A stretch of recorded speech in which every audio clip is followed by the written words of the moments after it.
The presentation you are about to see was created by 8 high school students who are part of the METCO program, the largest voluntary school desegregation program in the United States.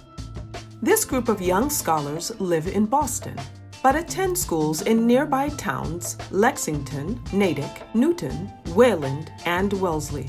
We at the headquarters office of METCO selected and hired them to be researchers and storytellers to uncover the history of Boston's Black activists who fought for educational equity. Their ultimate goal? To share that knowledge with their classmates and teachers, and to reveal some of the people and movements that aren't taught in the history books, including the beginnings of METCO itself. When these 8 students were hired for this internship, the final project was going to be a physical tour of the real places where the story of activism and organizing took place in Boston neighborhoods. Halfway through the year, though, the pandemic struck. So now, they have adapted their presentation to a virtual format. We can't be together physically, but we invite you to imagine you are traveling with these young people through time and space.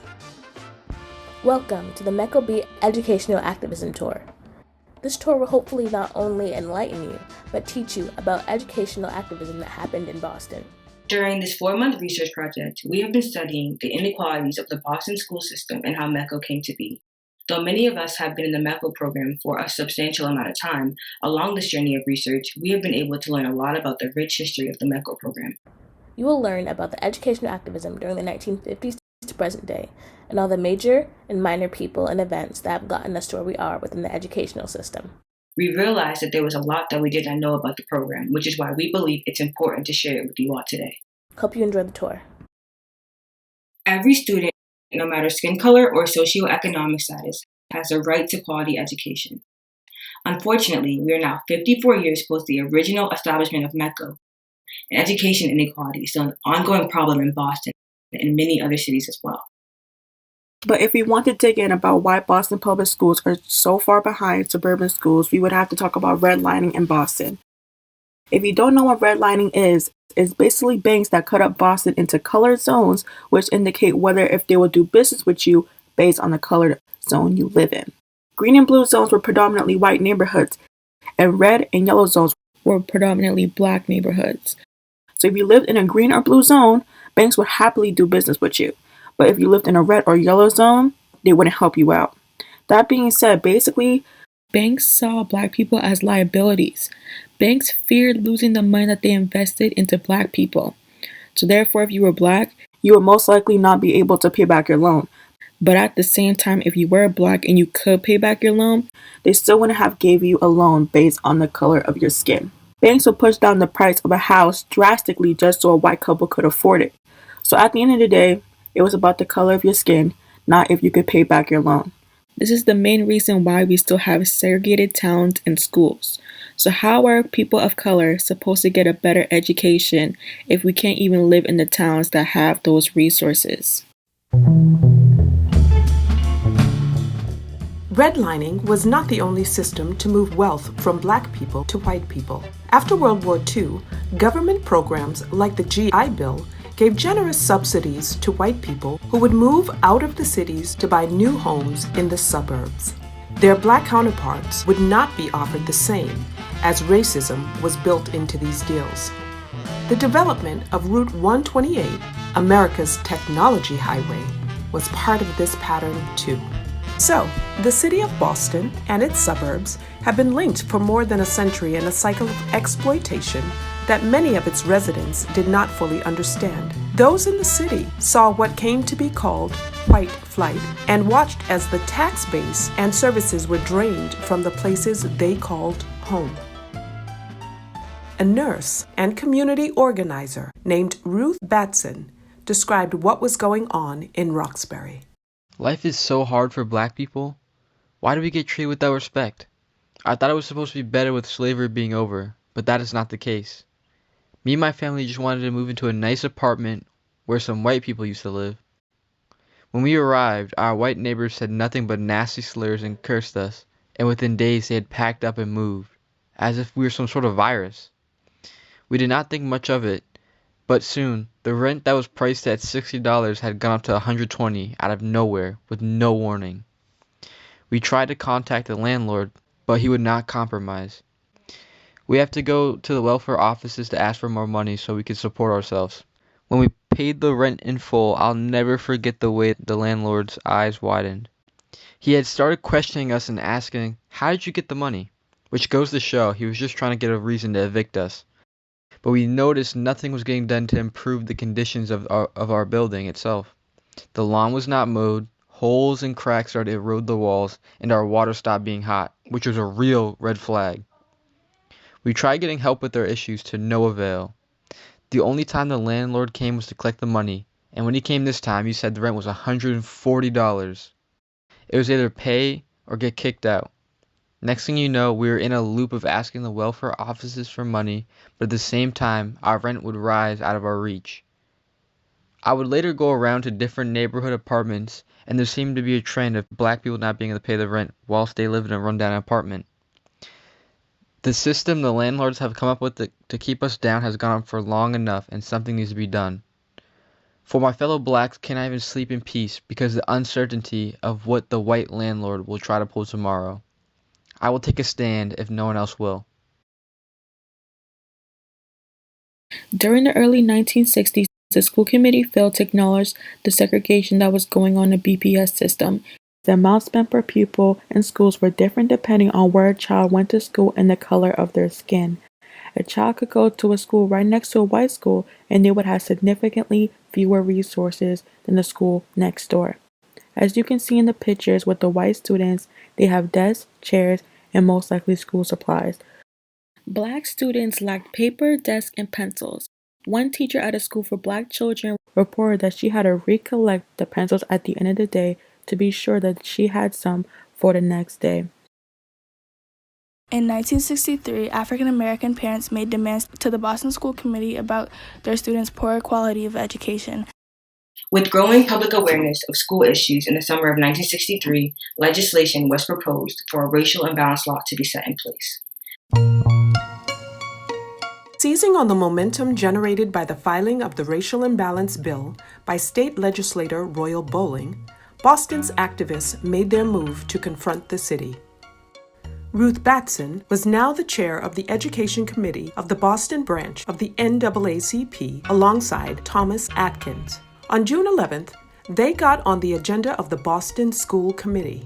Ruth Batson presented a list of 14 demands, starting with a public acknowledgement of the existence of de facto segregation in the Boston public school system. The school committee, chaired by Louise Day Hicks, continued to deny even this first point. But the activists had organized for this moment. One group picketed and held sit-ins at the school committee building, while a much larger mobilization got underway, a giant school boycott, the Stay Out for Freedom. But they weren't just school walkouts. They created something just for them: Freedom Schools. The idea of Freedom Schools was first established during the June 18th School Stay-Out Day. The goal of Freedom School is to develop a group of committed citizens who are aware of the need for social change and are prepared to act to effect it. Our purpose is to create a vehicle for organized action by those who are committed to the freedom movement, initiate and deepen the commitment of the participants. This was to be an ongoing institution and instruct both black and white youth to participate in the aspects of nonviolence, Negro history, the freedom movement, and civic responsibility. The school will accommodate 1,000 persons in 3 age groupings: adult, high school, and junior high school, with a faculty of 120 professional teachers, teenagers, and local residents to instruct these classes for those who wanted to broaden their knowledge and understanding in these areas. Even after the boycotts, the segregation was still happening right in front of them, and they did nothing. Later, Governor Peabody appointed a Racial Imbalance Advisory Commission, asking the committee to investigate the racial imbalance in the public schools of Massachusetts. The commission was to determine whether racial imbalance exists, and if so, to determine whether racial imbalance is educationally harmful. This commission found that there were 55 racially imbalanced schools in the Massachusetts school system, and 45 of them were in the Boston area alone. The group proposed busing as a solution. At first, Louise Day Hicks and the Boston School Committee refused to even discuss the idea of busing. Ultimately, the State Board of Education ordered the school committee to alter its open enrollment policy in order to achieve racial balance. A major problem with the schools for Black students was the fact that they were overcrowded. To fix this problem, the school committee instituted double sessions. Double sessions would reduce the overcrowded schools, but one set of students would have class early in the day and the other students would have class in the afternoon. The Black students were no longer to get the same education the white students received because their days were cut short due to double sessions. Ellen Jackson was a Black parent of 4 who was done waiting for a higher up to do something. She took matters into her own hands out of anger and frustration. Ellen Jackson and Elizabeth Johnson created a program called Operation Exodus. The plan was to move Black students from Roxbury to better school districts outside of Roxbury, where there were majority white students. They began in the fall of 1964 when the students started school. At the beginning, the parents gave the program around $1,000 to 237 students to the schools outside of their own community. At the peak of the program, there was 975 students a part of Exodus, but the program ended in 1968 due to lack of funding.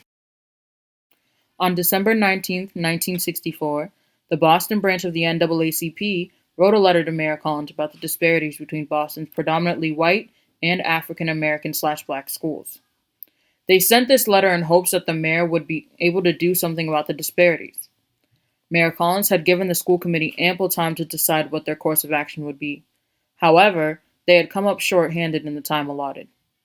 Mayor Collins believed such imbalance deprives children of equality of education, robbing them of their American birthright, and depriving the city and nation of their talents. The Board of Education wanted Boston to allow busing if it was the only solution to bettering the balance, and it commanded the city to make a plan or lose funding. Louise Day Hicks reiterates her dismay for busing. I'm appalled by such a recommendation, and I state emphatically that I shall never vote to allow such an unfair and undemocratic action to take place. In February 1965, the NAACP prepared to file a suit against the School Committee of Boston on behalf of parents who felt as though the schools were inadequate, and they were. However, later that year, a version of Boyling's 1963 bill was signed into law by Governor John Volpe. The bill allowed the withholding of state and federal funding from schools that failed to comply with its measures to end segregation. After the passing of the Racial Imbalance Act, a group of some 300 priests, rabbis, and other religious leaders rallied in front of St. Paul's Cathedral, 138 Tremont Street, to support the passage of the bill. Surprisingly, if you wanted to get the best education in Massachusetts, a suburban school was the way to go. Why are they superior, you may ask? Because they can afford to give a proper education.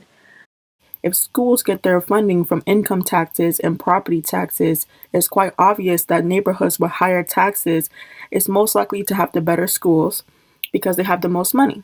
And yes, most of those schools are located in suburban towns with mostly white residents.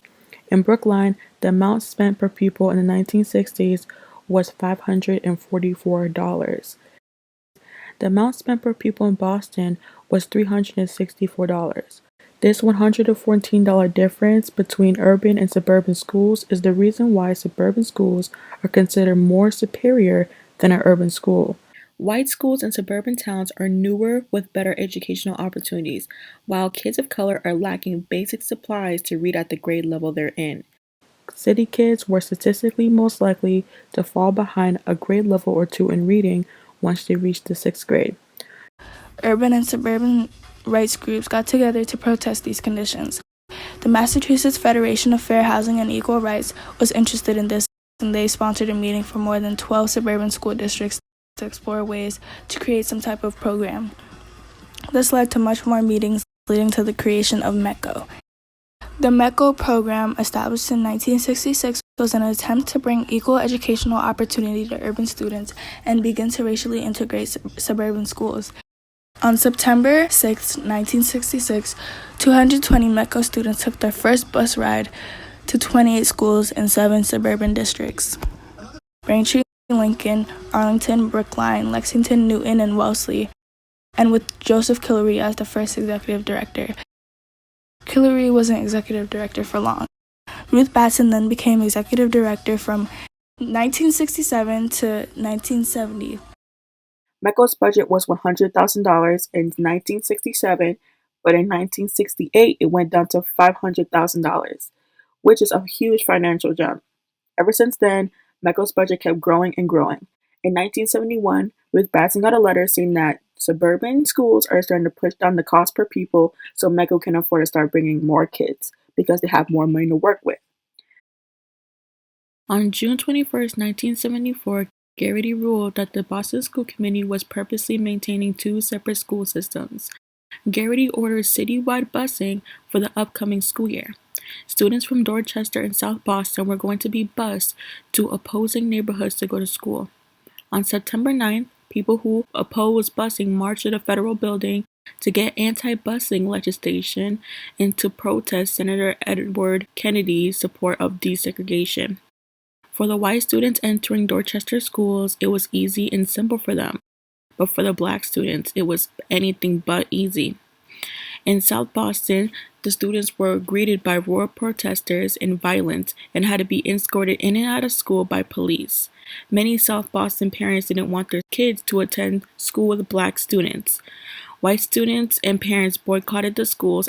At the height of the boycott, more than 50% of white students didn't attend schools. During this time period, violence was a common theme between the white and black communities, whether it happened because of someone harassing a person of the opposite race on the streets or a group ambushing another in protest. A major place where these incidents occurred was the integrated schools. Teens will often fight over little occurrences, whether it was a slight push in the halls or a glance in the bathroom. Almost a year after black high school students have started to integrate into predominantly white schools, racial tensions were as high as ever. With all the backlash that black students were facing, it seemed like the students were more focused on their safety than the integration and education they were supposed to be receiving. Garrity wanted to make sure all Boston public schools were meeting the racial imbalance law. Judge Garrity had implemented this integration plan, but was not going as he'd hoped. A major problem was the bus trip. When the buses got into these predominantly white neighborhoods, anti-integration supporters would throw rocks at buses, not let students get in or off the bus, and much more. In September 1975, the start of the new school year, Judge Garrity had a new plan. This plan was for schools to initiate maximum integration with minimum busing. With the reduction of busing, Garrity thought he would close a huge gap filled with violence. This was a proposal. It was never implemented. Jean McGuire was a teacher, activist, and leader. She had a major role in Boston's education activism. Miss McGuire was born and raised in Boston and taught in BPS schools, so she knew firsthand the discrimination that was going on in the schools. During her time at BPS, she was the first black pupil adjustment counselor. After her time in Boston Public Schools, she went to help create and eventually become the executive director for METCO for 43 years. She wanted non-white students to have the materials and proper teachers to learn and become as successful as their white counterparts. In order to make the goal she wanted a reality, she decided to run for the Boston School Committee and became the first African American woman to be elected as a committee member. She fought for black students, equal opportunity, and representation. South Boston High School was one of the first schools in Boston that became integrated, which made it a hotspot for fights. One specific incident within the high school was on March 6, 1979, when a brawl occurred. Not only were the students attacked, but also teachers were attacked. It involved 17 students of both black and white descent and two teachers, who began to fight on all floors of the school. White students would vandalize black teachers' cars as well as harass them on the street. One Southie teacher was threatened with a gun placed against his head by two white students. But every incident didn't occur at Southie or just the high school in general. There were also cases that occurred in public places. Nearby South Boston High is Carson Beach. The NAACP planned some of their gatherings there, such as their picnic or their meeting. However, they both ended with the group getting ambushed by white protesters, which led to multiple beach and ocean brawls and horses ending up on the beach somehow. It was quite the public disturbance, and it shows how far people will go to get their point across, even if it involved violence.